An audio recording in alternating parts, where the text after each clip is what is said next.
నమస్తే. ఈరోజు మన స్టూడియోలో ప్రముఖ ఆధ్యాత్మికవేత్త, జ్యోతిష్య వాస్తు పండితులు, లలితాదేవి ఉపాసకులు బ్రహ్మశ్రీ నానాజీ పట్నాయక్ గారు ఉన్నారు. గురుగారితో మాట్లాడేద్దాం. నమస్కారం గురుగారు. శ్రీమాత్రే నమః. గురుగారు, శ్రావణ మాసం అంటే ముందుగా మనకు గుర్తొచ్చేది వరలక్ష్మి వ్రతం. ప్రతి ఒక్క కుటుంబం కూడా ఎంతో సంతోషంగా ఈ పూజ చేసుకుంటూ ఉంటారు. సో హంగు ఆర్భాటం లేకుండా సింపుల్గా తక్కువ ఖర్చుతో వరలక్ష్మి వ్రతాన్ని ఎలా జరుపుకోవాలి, ఎలా చేసుకుంటే అమ్మవారి అనుగ్రహం మనం కంప్లీట్గా పొందవచ్చు అంటారు? చాలా మంచి ప్రశ్న వేశారండి. మొట్టమొదటిగా ఈ హంగు ఆర్భాటం అమ్మవారు ఎక్కడ అడగలేదు, మనం ప్రేమతో చేస్తున్నాం. అయితే ఈ హంగు ఆర్భాటం వెనకాతల మీరు అన్నట్టుగా కొంతమందికి ధనం లేకపోయినా అప్పు చేసి చేస్తుంటారు. అది మాత్రం అక్కర్లేదు. ఎందుకంటే అమ్మవారికి కావాల్సింది ఏమిటంటే భవానీ భావనాగమ్య, అంటే మీకు భావన చాలా ముఖ్యం. మనకి వెంకటేశ్వర స్వామి సంబంధించిన ఒక దాంట్లో కూడా ఒక వృత్తాంతం ఉంటుంది. ఏమిటంటే ఒక రాజు మన తిరుమల వెంకటేశ్వర స్వామి ఆలయంలో ఆయన రోజు బంగారు పుష్పాలతో పూజ చేసేవారు. అక్కడ ఆయనకి చేయగా ఒక రకమైనటువంటి దృష్టి వచ్చి ఆయన చేస్తున్నప్పుడు మహర్షులు అందరూ వచ్చి నమస్కారం చేసుకుని వెళ్తుండే కూడా ఆయన కనబడేది. ఆయనకు ఒక రకమైన గర్వం పెరిగి ఇంకా నా అంతటా భక్తులు ఇంకొకరు లేరు, నేను బంగారు పుష్పాలతో చేస్తున్నాను, వెంకటేశ్వర స్వామి స్వీకరిస్తున్నాడు, నాతో మాట్లాడు, ఇంకా అసలు తిరుగులేదు, ఇంకా అసలు నా అంత భక్తులు భూమి మీద ఉండడు అనుకొని ఉండగా ఒకరోజు ఉదయం నిద్ర వెళ్ళి తలుపులు తెరిచి అక్కడ ఉన్నటువంటి అన్నీ తీసేసి మళ్ళీ ప్రారంభించేవాడు పూజ, పొద్దున సాయంత్రం అలా. ఒకరోజు ఆయన వెళ్ళేసరికి మట్టితో చేసినటువంటి ఒక పుష్పం అక్కడ ఉంది. మట్టితో చేసిన పుష్పం అనేది ఇదేమిటి, మట్టితో చేసిన పుష్పం ఏంటి, నేను బంగారు పుష్పాలతో చేస్తుంటే అని వెంకటేశ్వర స్వామి ఏమిటిది అంటే, నా భక్తుడు ఒక అతను చేస్తుంటే నేను ఎంతో భక్తిగా చేస్తే తెచ్చిపెట్టుకున్నాను. లేదు, ఏమిటి స్వామి అంత భక్తుడా, మీరు మట్టితో చేసిన పుష్పాన్ని మీరు అంటే, అవును, ఆయన ఒక కుమ్మరివాడు ఏం చేస్తాడు, మట్టితోనే తయారు చేస్తాడు. నా కొయ్య బొమ్మను తయారు చేసుకుని పెట్టుకున్నారు. అంటే ఎక్కడ ఎవరు ఆయన అసలు అంటే, పలానా వీధిలో పలానా నెంబర్లో అక్కడ గుడిసె ఉంటుంది, ఆ గుడిసెలో ఉంటాడు ఆయన. అవునా అని వెళ్ళిపోతాడు. ఆయన వెళ్తుంటే ఈ కిరీటం ఇట్లా తలకి తగిలి కిరీటం పడిపోద్ది. ఆయన హాత్ చప్పుడుకి పరిగెట్టుకొని బయటకు వస్తాడు ఆ భక్తుడు. ఏమిటంటే, అయ్యా మీకు వెంకటేశ్వర స్వామి పూజ చేస్తున్నారంటే మీరు రోజు స్వామివారు నాకు చెప్పారంటే, అవునండి అని కొయ్య బొమ్మ చూపిస్తాడు. అరే నిజమే కదా, కొయ్య బొమ్మ ఉంది, ఆయన మట్టి వాటితోనే పెడుతున్నాడు.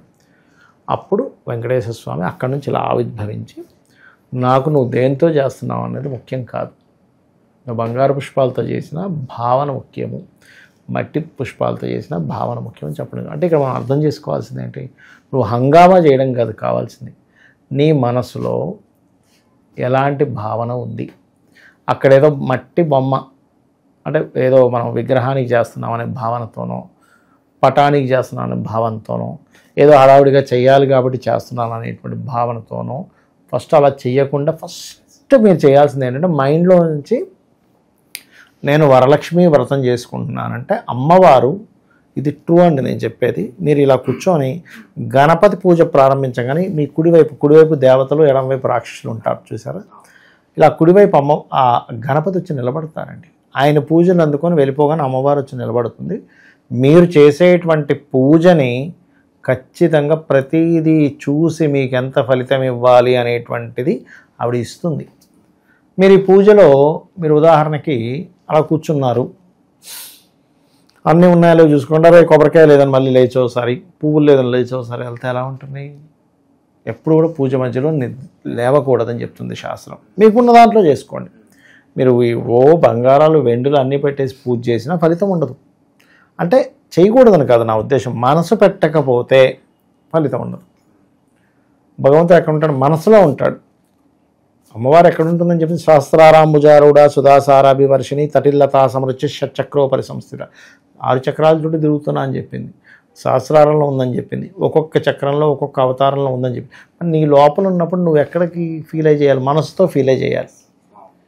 మనసుతో ఫీల్ చేయకుండా అబ్బా మా అమ్మ నిద్రలో అయిపోయింది, వాళ్ళు పొద్దున్నే శుభ్రంగా పడుకునేదాన్ని కదా అని అనుకొని లేవడము, లేకపోతే మనకి లక్ష్మీదేవి పూజ చెయ్యకపోతే, లక్ష్మీ అనుగ్రహం రాకపోతే డబ్బులు రావేమో అని భయంతో చేయడము, అందరూ చేస్తున్నా నేను చేయకపోతే నన్ను ఏమైనా అనుకుంటారేమో అని చేయడము, ఇవి కాదు. ప్రేమ, బాగా ప్రేమతో. అందుకే మన నార్త్ సైడ్ వారు ఒక మాట అంటారు, ప్రేమ్ సే బోలో జయ మాతాజీకి అంటారు. అంటే ప్రేమతో అనండి, ప్రేమతో చేయండి. ఎందుకు చేయాలండి ప్రేమతో, ఈ విశ్వం మొత్తం మొత్తం నడుస్తున్నటువంటిది ఆవిడ యొక్క శక్తితో. ఆవిడ యొక్క శక్తితో నడుస్తున్నప్పుడు ఆ కృతజ్ఞతా భావంతో చేయాలి. మనకు ఎవరైనా హెల్ప్ చేశారు పలానా జాబ్ రావడానికో లేకపోతే ఏదో రావడానికి, వెంటనే మనకు ఒక ఫీల్ వస్తుంది, అరే మంచోడు. ఇంకా అమ్మవారు అన్నీ చూసుకుంటుందంటే ఆవిడకి మనం ఏమిచ్చి రుణం తీర్చుకోగలము అంటే ఇలాంటివి వచ్చినప్పుడే మనం రుణం తీర్చుకునే, అసలు మనం దేవతా రుణము, ఋషి రుణము, మాతృపితృ రుణం అసలు తీర్చుకోలేమంట మనం. అందులో దేవత రుణం అసలు తీర్చుకోలేము. సెకండ్ నీకు అన్నీ చేసి పెడుతుంటే నువ్వు ఎక్కడ రుణం తీర్చుకోగలవు? ఆ రుణం తీర్చుకోవాలని కూడా వాళ్ళు ఏమి అనుకోరు. కాబట్టి ఏంటంటే అన్నీ అమర్చుకోవాలని, మధ్యలో లేవకూడదు. ఓకే, మనసు ప్రశాంతంగా ఉండాలి. ఈ అరగంట సేపు, గంట సేపు, 10 నిమిషాలు ఎంతసేపు పూజ చేసినా మీ మనసు, మీ బుద్ధి, మీ ఆలోచన మొత్తం అక్కడే ఉండాలి. 4 పిల్లర్స్ ఎప్పుడైనా ఒక పూజ చేసి ఏంటది అంటే భక్తి, భావన, అదేవిధంగా పూజ చేసేటువంటి విధానంలో ఎలా చేయాలని ఒక సిస్టమేటిక్ కూడా తెలుసుకోగలగాలి. ఇలా ఏంటంటే మీరు ఎప్పుడైనా సరే పూజ చేసేటప్పుడు కొన్ని విషయాలు ప్రధానంగా తెలుసుకోమని చెప్పింది శాస్త్రం. ఏమిటది అంటే పూజ చేసేటప్పుడు మధ్యలో ఎవరినైనా సరే కసురుకోవడం కానీ, మధ్యలో ఎవరినైనా సరే కోప్పడడం కానీ, పెద్ద పెద్ద కేకలు వేయడం కానీ అస్సలు చేయకూడదు. శాస్త్రం దీనికి ఏం చెప్పింది అంటే మీరు గనక పొరపాటున కోప్పడితే లేచి గుండు కొట్టించుకోమని చెప్పింది శాస్త్రం. సీరియస్గా 2 రోజులు బాధపడాలట, అయ్యో ఏమిటి పని చేశాను. మనం ఇంటికి ఎవరైనా గెస్ట్ వస్తే అలా మాట్లాడతామని, ఆయన వెళ్ళిపోయాక ఇంట్లో వాళ్ళ మీద కోప్పడతాం. ఏంటి ఆయన ఉండగా ఇలా చేస్తున్నారు ఏంటని. మరి ఒక అమ్మవారు వచ్చింది, మిమ్మల్ని మీ ఎవ్వరూ మిమ్మల్ని పిలిస్తే అంత ఈజీగా పెద్ద పెద్ద వాళ్ళు ఎవరు ఇంటికి రారు. ఈ విశ్వాన్ని మొత్తం నడిపించేటువంటి అమ్మవారు మీ ఇంటికి వచ్చిందంటే మీరు ఏ ఫీల్తో చేయాలి, భక్తి, శ్రద్ధ, భావన. కాబట్టి ఏంటి, ఈ భక్తి శ్రద్ధ అనేటువంటిది లేకపోతే మీకు అది కనెక్ట్ అవ్వదు. ఇంకా పితృదేవతలు చేస్తారు చూసారు, వాళ్ళు ఇంకా అండి అసలు మనం ఏమాత్రం ఏదో ఆలోచిస్తూ చేసాం వెళ్ళిపోతారు, ఇంకా అక్కడ తీసుకోరు. మీకు ఏదైనా పుణ్యం వస్తుంది అంటే తీర్థయాత్రల ద్వారా, నిత్య పూజ ద్వారానే వస్తుంది, లేదా ఇలాంటి విశేషమైనటువంటివి అది చేస్తూ. చాలామందికి ఇక్కడ చాలా సందేహాలు ఉన్నాయి. ఏమండి మా ఇంట్లో వాళ్ళు ఎవరు వరలక్ష్మి వ్రతం చేసుకోలేదు, నేను చేసుకోవచ్చా? ఫస్ట్ మనం అర్థం చేసుకోవాల్సింది ఏంటంటే ఇప్పుడు మీ ఇంట్లో 2 తరాల వాళ్ళు ఎవరు డబ్బులు సంపాదించలేదు, నేను సంపాదించవచ్చని ఎవడని అడుగుతాడా? అడగడు. ఎందుకు అడగడు? డబ్బులు అవసరం. లక్ష్మి అంటే ఎవరు? అన్నిటికీ ధైర్యలక్ష్మి. అష్టలక్ష్ములు ఉన్నారు. ధైర్యలక్ష్మి, ఆదిలక్ష్మి, ధనలక్ష్మి, విద్యాలక్ష్మి, విజయలక్ష్మి, వీరలక్ష్మి, ఇలా అష్టలక్ష్ములు ఉన్నారు. ఈ సంతానలక్ష్మి. కాబట్టి నాకు ఇది వద్దని నువ్వు అనగలవా అంటే అన్నిటికీ లక్ష్మి ఆవిడే.